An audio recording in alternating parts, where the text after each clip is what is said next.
This is Michael Popok, Legal AF. Did Donald Trump just seal his electoral chances shut in Pennsylvania at his racist rally in Madison Square Garden yesterday by allowing speaker after speaker, including the first kickoff comedian, to go after and attack the proud Latin community, the Puerto Rican American community, disparage them, defame them at a moment where in Pennsylvania, for instance, which is critical, he can't win the election without Pennsylvania, where there's 600,000 Latin voters, 53% of them of Puerto Rican descent.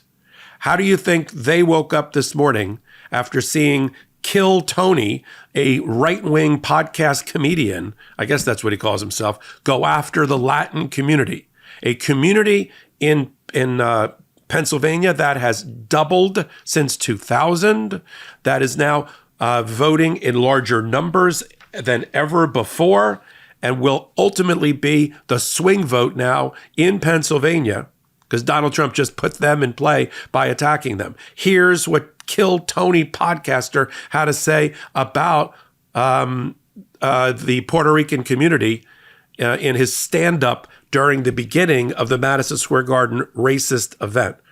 Let's play it. It is absolutely wild times. It really, really is. And, there's a lot going on. Like, I don't know if you guys know this, but there's literally a floating island of garbage in the middle of the ocean right now. Yeah. I think it's called Puerto Rico. Okay. All right. Okay. We're getting there. Now, again, normally I don't follow the national anthem, everybody. This isn't exactly a perfect comedy setup. There's some people here. All right. Very good. It's absolutely wild to see. And in Texas, stuff is really, really crazy. We're right there by a wide open border. Where are my proud Latinos at tonight? You guys see what I mean? It's wide open. There's so many of them. It's absolutely incredible. Believe it or not, people, I welcome migrants to the United States of America with open arms. And by open arms, I mean like this.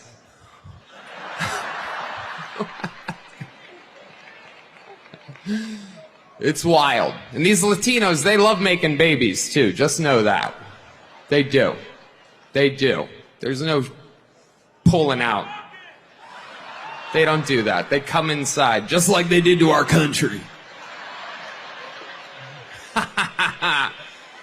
Republicans are the party with a good sense of... Now that stood on the shoulders of Donald Trump earlier in the week, calling America a garbage can, that it was a garbage can for the rest of the world to pour their, fill in the blank into. The fact that there is a candidate for office that's running for president of the United States to be the holder of the torch of freedom and be the leader of the free world, who believes our country is garbage and people within it and citizens of this country are garbage, that should be resonating in people's minds as they early vote today and as they go to the polls through Election Day. And so obviously Donald Trump doesn't understand math. He has no appropriate or adult pollsters around him to tell him that maybe it's not a good thing to go after the Puerto Rican community and the Latin community and defame and disparage them and disenfranchise them during your racist rally. Let me just give you the numbers in Pennsylvania so you know what I'm talking about. And then I'm going to tell you what Kamala Harris has done almost at the exact same moment in order to earn the vote of the Hispanic and Puerto Rican community and respect them. And it just shows you the split screen between the two campaigns. While Donald Trump is allowing speaker after speaker to comment about, and I'm not making this up, I'm just not going to show the clip. One speaker said, this Kill Tony guy in the beginning, the opening act, said that the problem with Hispanics is that they make so many babies because they don't practice proper birth control. And that floating pile of garbage in the middle of the ocean is Puerto Rico. Those are fellow Americans, my friend. Those are fellow Americans. Let me get to the stats, and then I'll take you back to what Kamala did almost at the same time with her influencers, her people supporting her campaign, who have over 315 million followers, and Bad Bunny J-Lo and Ricky Martin. I'll leave that for a moment. Let me give you the stats first. Here's the stats. There are 580,000 eligible Latin voters, Americans, in Pennsylvania. 53.4% are Puerto Rican, okay? That vote has doubled. The Latin vote in Pennsylvania has doubled since 2000. This is a state that Joe Biden won by 81,000 votes. Not insubstantial. Got to win it again. Electoral votes for Pennsylvania have been reduced since the last election down to 19 because of a loss in population, making the Latin vote even larger as a percentage of the population, overall population. Now, you have nationwide 17 million Latinos and Latinas will go to the polls on election day. 17 million. That's up 6% since 2020. It's up 40% since 2016, since Donald Trump last ran and won. So since he last ran and won, the Hispanic community is up 40%. And he's decided that the opening act at his racist rally, right, which is probably the up there with the 1939 American Nazi Party rally, also in Madison Square Garden, one of my homes, that he thought that was a good idea to go attack this group of people, right? Victimize them on a national stage. There's only one reason Donald Trump, just to answer the question, I've heard asked of me, because they know I live and work in Manhattan, and I have for years, and grew up around this area. Why did Donald Trump go to Madison Square Garden? He's never going to win New York City. He lost it by, 85 points the last time. He lost the state by 12 points. He's never going to win New York. Why is he going to Long Island? Why is he going to Madison Square Garden? Why is he going to a bodega up in Harlem, in Spanish Harlem in New York? Because he knows he can get the maximum media attention because New York is one of the media capitals of the world. Right? Every major news station, every major media entity has an office or their headquarters in New York within blocks of Madison Square Garden on 7th Avenue. And so he knew that he's free riding again, for a relatively cheap investment. He grifted his way to pay the money to rent out Madison Square Garden, filled, by the way, if you saw everybody on the stage, that went on for hours and hours. It was about 99% white guys. That's the party for the Republican Party. That's who's asking for and trying to earn women's votes, Hispanic votes, black votes, all white guys, white dudes, making racist comments like "kill Tony" from the stage. One after another, after another, after another, including somebody I used to work for. That was embarrassing. But we'll put that aside for a minute. Whose great idea was it? Which of the campaign managers? Susie Wiles? Chris LaCivita, who was getting paid $22 million. Who came up with the idea, it's a good idea, off the jump to attack the Latin community while Pennsylvania is in play and 600,000 voters, half of which are Puerto Rican descent, are in Pennsylvania?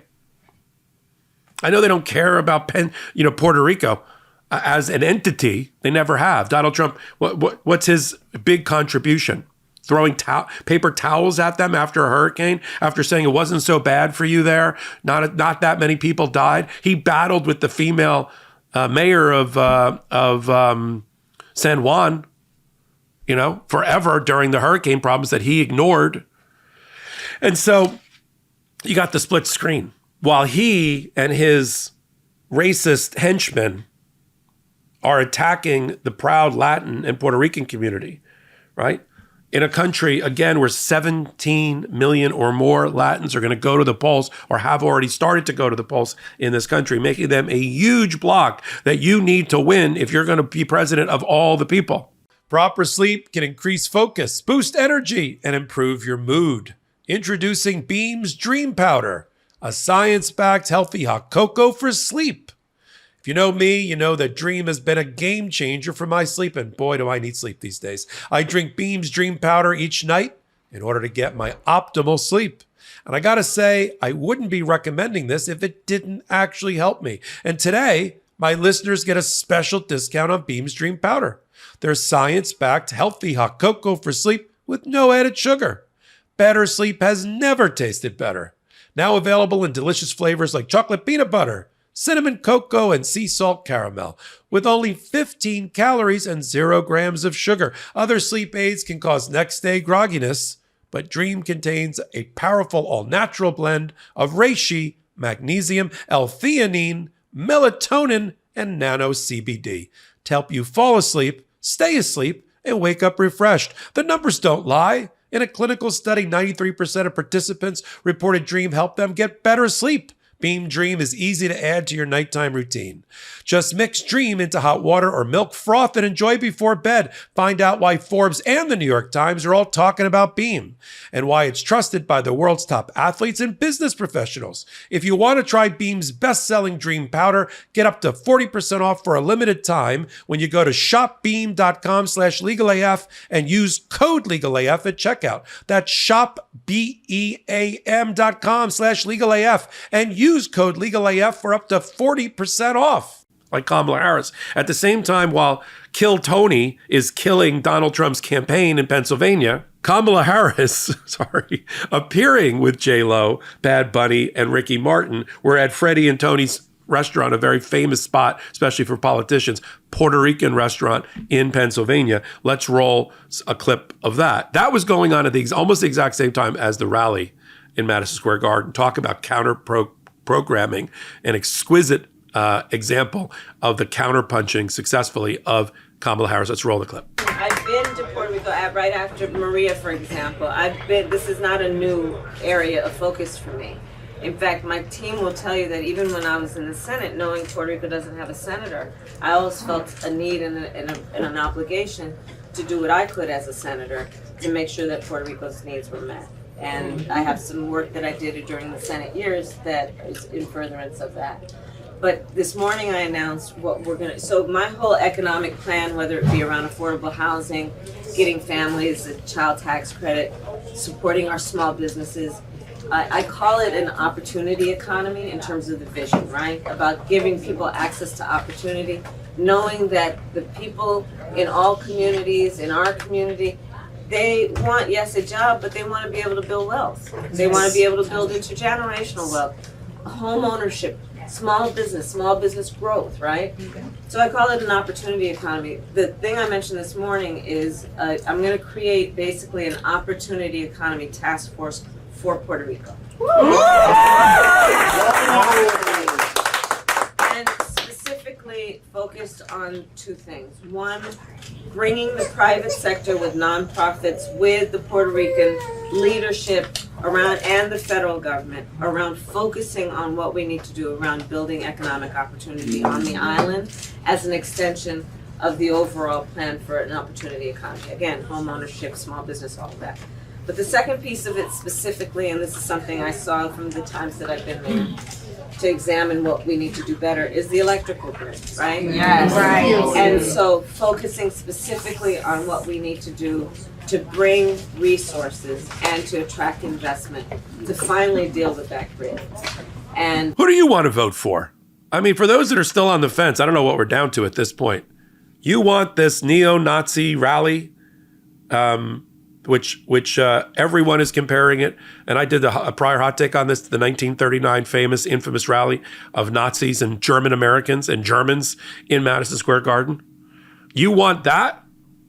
Where, you know, I know everybody, it's like a chuckle fest at these rallies when Donald Trump attacks Kamala Harris's ethnicity.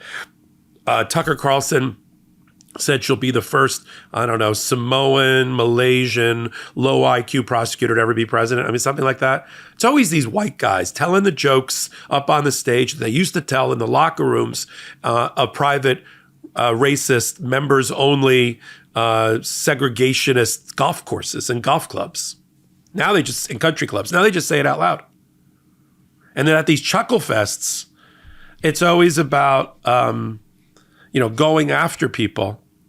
And people in the audience that laugh back at it, they don't seem to realize the irony that one day that could be you. Well, somebody's saying there, well, I'm Irish descent. Well, I'm Italian descent. Well, I'm this. Yeah, that's because Donald Trump hasn't gotten around to attacking you yet. One day they'll come for you as well. An out of control guy who's running for president with fascist and dictator tendencies, not even tendencies, plans that he plans on executing, you're not safe.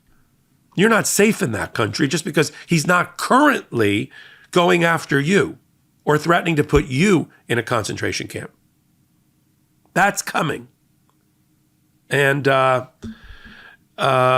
listen, from the perspective of who you should listen to. I love these people that you should form your own opinion, but you should do it on major data. That's important. We got 3 major members of the military or led the military who were hired by Donald Trump, who have all come out and said that Donald Trump is a fascist and a dictator and it is a threat to our democracy. 3, not 1. General John Kelly, General Mark Milley, Mark Esper, former head of the Department of Defense, all under Donald Trump, have all come forward and said, we worked for the guy. We observed it. I know all you rest of you people, you chuckleheads who think it's funny. We had a whole group of people run by my neighborhood with big Trump flags in their pickup trucks and their pick-me-up trucks. But these are the people that worked with Donald Trump, that were in the inner circle, that breathed the same air, that poured water out of the same pitcher in the conference room. Right?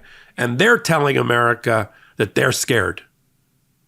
And if Mark Milley, former General Joint Chiefs of Staff, 4-star General Mark Kelly, John Kelly, who was the Chief of Staff for Donald Trump, and Mark Esper, who was the last, one of the last heads of the Department of Defense, tell you that he is a fascist and shouldn't get anywhere near the White House, you got to listen.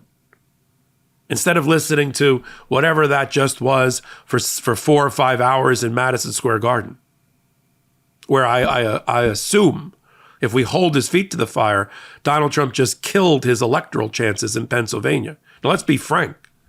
I'm going to end my hot take this way, with the path to greatness, the path to glory, right? The path to rewrite this story and the ending, okay?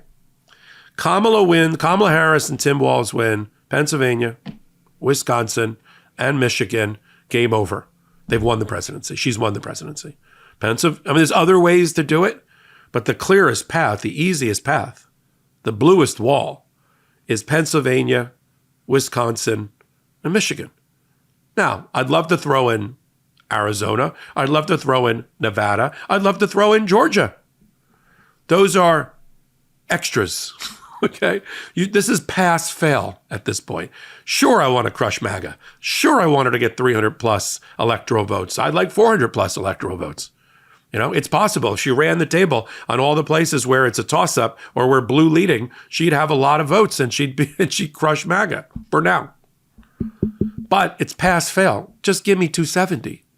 Pennsylvania, we're looking at you, right? The eyes of America are looking at Pennsylvania, Wisconsin, and Michigan. Those poll results start coming in Tuesday night, Wednesday morning, declaring Pennsylvania, Wisconsin, and Michigan for Kamala Harris. We have a Madam President-elect Kamala Harris.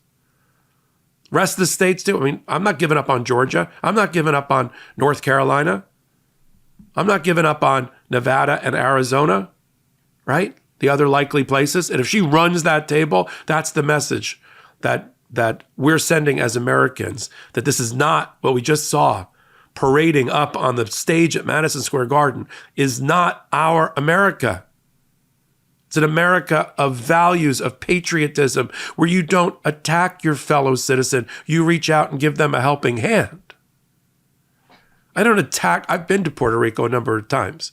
My parents had a honeymoon in Puerto Rico, and it's a beautiful, beautiful island who is American and is America and loves America, right? And it has been hit terribly. While Donald Trump is attacking them and calling them garbage and the rest of America garbage, Kamala Harris presents a plan for Puerto Ricans on how to rebuild their infrastructure, how to rebuild their power grid, how to invest in local business in Puerto Rico, strengthen their health care.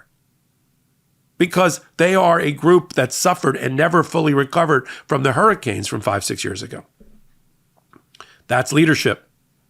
That's judgment. That's character. That's the person you want to hold the torch of freedom and represent America and the American brand around the world. Her name is Kamala Harris. And I'm Michael Popok.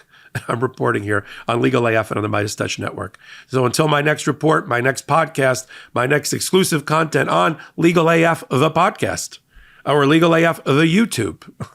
I'm Michael Popok reporting. In collaboration with the MeidasTouch Network, we just launched the Legal AF YouTube channel. Help us build this pro-democracy channel where I'll be curating the top stories at the intersection of law and politics. Go to YouTube now and free subscribe at Legal AF MTN. That's at Legal AF MTN.